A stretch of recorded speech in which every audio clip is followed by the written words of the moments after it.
അഹമ്മദിയ മുസ്ലിം ജമാഅത്തിന്റെ ആഗോള വാർഷിക സമ്മേളനം സമാപിച്ചു. യുകെയിലെ ആൾട്ടണിൽ വെച്ച് 3 ദിവസം നീണ്ടുനിന്ന ആഗോള വാർഷിക സമ്മേളനത്തിന്റെ സമാപന പ്രഭാഷണം അഹമ്മദിയ മുസ്ലിം ജമാഅത്തിന്റെ ആഗോള നേതാവ് ഹദ്രത്ത് മിർസ മസ്റൂർ അഹമ്മദ് നിർവഹിച്ചു. 3 ദിവസങ്ങളിലും അദ്ദേഹം പ്രഭാഷണങ്ങൾ നടത്തിയിരുന്നു.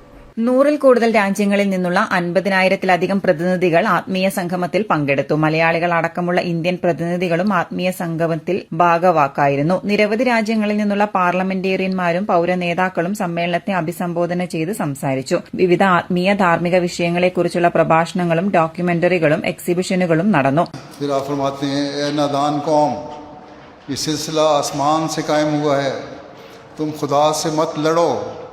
तुम उसको नाबूद नहीं कर सकते, इसका हमेशा बोलबाला है।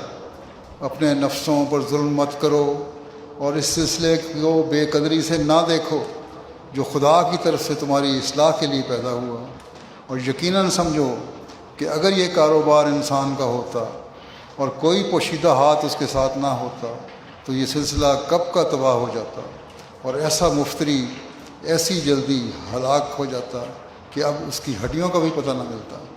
अपनी मुखालफत के कारोबार അഹമ്മദിയ ജമാഅത്തിന്റെ ഔദ്യോഗിക ടിവി ചാനലായ MTA മുഖേന മുഖ്യ കാര്യപരിപാടികളും തർജമയും മലയാളം ഉൾപ്പെടെ നിരവധി ഭാഷകളിൽ തത്സമയ സംപ്രേഷണവും നടന്നിരുന്നു. City news Kannur.